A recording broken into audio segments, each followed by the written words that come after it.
ఇక ఈరోజు ఈనాడు ఆంధ్రజ్యోతి రాసిన పచ్చి అబద్ధాలు ఏమిటో చూద్దాం.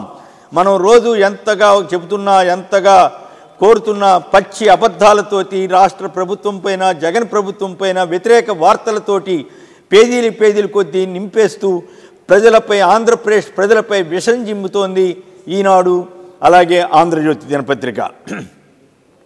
వరుసని చూద్దాం. ముందుగా ఈనాడు ప్రభుత్వ స్థలాలతో పార్టీ చేసుకుంటున్నారంటూ ఓ కథనాన్ని ఇచ్చారు.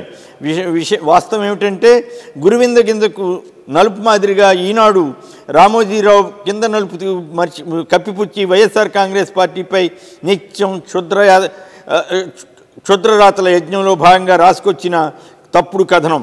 రాజకీయ పార్టీలకు కార్యాలయాలకు భూములు లీజు తీసుకునే సదుపాయం 2016లో అప్పటి చంద్రబాబు ప్రభుత్వం జీవో 340 ఇచ్చిన మాట వాస్తవం. అలాగే మంగళగిరి మండలం ఆత్మకూరులో 200 కోట్ల రూపాయలు విలువైన 3.35 ఎకరాల భూమిని తెలుగుదేశం పార్టీ కార్యాలయం కోసం CCLA నేతృత్వంలోని ఆంధ్రప్రదేశ్ భూ యాజమాన్య సంస్థ ఆమోదం కోసం పంపిస్తే అనుమతి ఇచ్చి తెలుగుదేశం కార్యాలయాన్ని నిర్మించిన సంగతి రామోజీ దాచిపుచ్చి వైసీపీపై ఆరోపణలు చేస్తున్నారు. కొండ పోరంబోక్ స్థలాన్ని కూడా మింగారని తెలుగుదేశం పార్టీ ప్రభుత్వ భూములను లీజులు కానీ ఇతరత్రా కానీ తీసుకుంది. అంతదాకేందుకు హైదరాబాద్ ఎన్టీఆర్ ట్రస్ట్ పేరుతో టీడీపీ ఆఫీస్ నడపడానికి కూడా భూమిని లీజుకు తీసుకున్నది చంద్రబాబు నాయుడు ఆధ్వర్యంలోని తెలుగుదేశం కాదా? రామోజీ ఇవన్నీ కూడా తెలిసి కూడా ఆ వైసీపీపై విషం కక్కటానికి ఆంధ్రప్రదేశ్ ప్రజలపై విషం కక్కటానికి ప్రయత్నం చేస్తున్నారు. ఇక మరొకటి, తిట్టలేదని తీసేశారంటూ చంద్రబాబు పవన్లను విమర్శించలేదని మహీధర్ రెడ్డిపై వేటు వేశారంటూ కందుకూరు పరుచూరులో అభ్యర్థుల మార్పుపై ఒక పచ్చి అబద్ధపు కథనాన్ని ఈనాడు రాసింది. వాస్తవం ఏమిటంటే వైఎస్ఆర్ కాంగ్రెస్ పార్టీ ఏ అభ్యర్థుల్ని ఎక్కడ నిలబెట్టాలో కూడా రామోజీరావే రాస్తున్నారు. ఆయన అభ్యర్థులకి టికెట్లు ఇస్తేనేమో వాళ్ళందరిపైన విద్వేషపు రాతలు, ఒకవేళ ఏ కారణం వల్ల మారిస్తేనేమో ఇలాంటి చెత్త రాతలు చెత్త అబద్ధాలు రాయటం. ఎదుటి ప్రత్యర్థి పార్టీలని విమర్శించకుండా ఎవరైనా ఉంటారా? రేపు తెలుగుదేశం వాళ్ళు జగన్ గారిని పొగడమని చెప్పండి, ఆ పొగిడిన తర్వాత వారికి టికెట్లు ఇవ్వమనండి, బ్రహ్మాండంగా ఉంటుంది. రామోజీరావు ఇట్లాంటి దిక్కుమాలిన రాతలు రాయటం మాత్రం మానుకోవడం లేదు.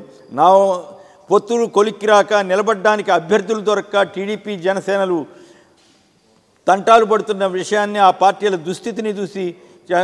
దుస్థితి గురించి రామోజీరావు ఏం చెప్తారో చూడాలి. ఆయన ఒక్క మాట కూడా వాళ్ళ గురించి రాయడు. కలుషిత జలం కాటేసింది గుంటూరులో అతిసార లక్షణాలతో మరొక మృతి అంటూ దీనిపై కూడా ఒక అబద్ధపు వార్తను సృష్టించారు. అతిసార లక్షణాలతో రామోజీ మాత్రం కళ్ళున్న కబోదిలాగా వ్యవహరిస్తున్నారు.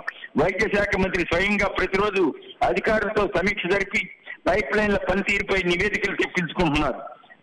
వాటిని మాత్రం కప్పిపుచ్చుతారు. గత టీడీపీ చీకటి పాలనలో 24 మంది అధికారులతో బలయ్యారని గుంటూరు ప్రభుత్వ ఆసుపత్రిలో మృతదేహాలను ఎలుకలు పీక్కున్న సంగతి తదితర అంశాలను మాత్రం ఈనాడు దాచివేస్తుంది.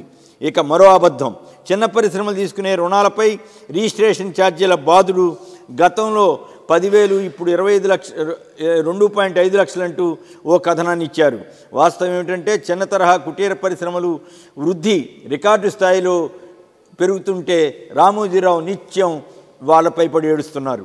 పన్ను చెల్లించే స్థాయికి చిన్న కుటీర పరిశ్రమలు వచ్చాయి. దేశంలోనే రికార్డు స్థాయిలో నెంబర్ 1 స్థానంలో ఐటీ రిటర్నులు దాదాపు గత 3 ఏళ్లలో ఏపీలో కొత్తగా 18 లక్షల మంది పన్ను రిటర్నులు దాఖలు చేస్తే ఆ విషయాన్ని కప్పిపుచ్చుతూ వారిపై బురద జల్లే రీతిలో ఆంధ్రప్రదేశ్పై బడి రామోజీరావు నిత్యం రోధిస్తున్నారు. విశాఖలో తీరాసురుడు అంటూ మరొక చెత్త కథనాన్ని రాశారు. విశాఖ నగరాభివృద్ధిపై ఈనాడు పత్రిక నిత్యం విషం జిమ్ముతోంది. ఈనాడు విలువైన భూములు కబ్జా అంటూ గత కొంతకాలంగా తప్పుడు కథనాలు రాస్తూనే ఉన్నారు. నిజానికి హుదూద్ తుఫాన్ వచ్చి రికార్డులు మాయం చేసి తెలుగుదేశం నేతలు కబ్జాల పర్వాన్ని భారీ ఎత్తున చేసినప్పుడు రామోజీ కళ్ళు మూసు కూర్చున్నారు. ఇప్పుడు ఈ ప్రభుత్వం వచ్చాక సుమారు 400 కోట్ల రూపాయల భూములను తిరిగి స్వాధీనం చేసుకుంటే అది రాయకుండా ఎంతసేపు ఏదో ఒక అబద్ధపు వార్తను సృష్టిస్తున్నారు. తెలుగుదేశం నేతలు కానీ గీతం యూనివర్సిటీ కానీ ఆక్రమించిన భూమి గురించి ఎన్నడైనా రాశారా? విశాఖ సిటీలో 18,000 ఎకరాల్లో టీడీపీ నేతల దందా సాగుతోందని విశాఖ, భీమిలి, పెందుర్తి, యలమంచిలి, అనకాపల్లి తదితర వార్తలన్నింటినీ కప్పిపుచ్చే పనిలో రామోజీ ఉంటున్నారు. పావలా తీసి సున్నా చుట్టేశారంటూ పంటల రుణాల వడ్డీ రాయితీలో గందరగోళం అంటూ మరొక తప్పుడు వార్తనిచ్చారు. వాస్తవం ఏమిటంటే 65 లక్షల మందికి పంట రుణాల్లో రాయితీ ఇచ్చి ఆదుకున్న ప్రభుత్వం వైఎస్ జగన్ ప్రభుత్వం.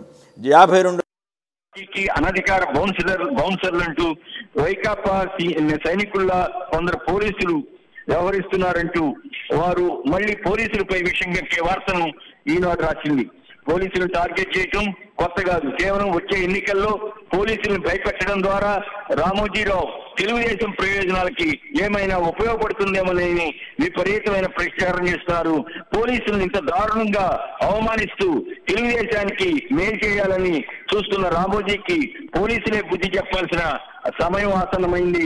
పోలీస్ సంఘాలు ఇటువంటి వాటిని ఎలా ఖండిస్తాయో చూడాల్సి ఉంది.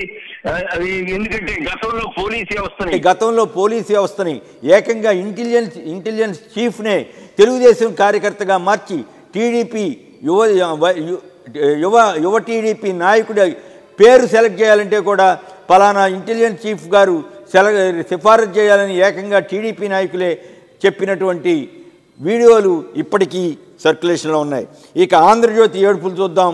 ఆంధ్రజ్యోతిలో వృద్ధులపై వల, ఇంటి నుంచి ఓటు వేసి 12D ఫామ్పై వైసీపీ కన్ను అంటూ ఇక కేంద్ర ఎన్నికల సంఘం ఇచ్చినటువంటి వృద్ధులకు ఇచ్చిన సదుపాయంపై కూడా వీళ్ళు బురద జల్లుతూ అబద్ధాలు రాస్తున్నారు. వాస్తవం ఏమిటంటే ఓటమి భయం పట్టుకున్నది, తప్పుడు రోతలు, తప్పుదోవ పట్టించే నిత్యం కథనాలతో ఈనాడు ఆంధ్రజ్యోతి ప్రజలకు వాస్తవాలు తెలియకుండా చేయాలనే ప్రయత్నం. ఓసారి ఓటర్ల జాబితా తప్పులు తడకంటారు, మరోసారి తాయిలాలంటారు. తాజాగా వృద్ధులపై పడి ఏడుస్తున్నారు. ప్రజా సంక్షేమం కోసం ఈ ప్రభుత్వం పనిచేస్తున్నా కూడా రకరకాల రూపాల్లో పచ్చి అబద్ధాలు రాస్తూ ఆంధ్రప్రదేశ్కు వీరు ఒక శనిలాగా మారారు. ఈనాడు, ఆంధ్రజ్యోతి, రామోజీరావు రాధాకృష్ణులు. అయ్యో అన్నదాత అంటూ 46 లక్షల ఎకరాలకు బీడు అంటూ పచ్చి మోసపు వార్తను ఆంధ్రజ్యోతి రాసింది. ఈ ఆంధ్రప్రదేశ్లో పంటలు పండినా వీరికి ఏడిపే.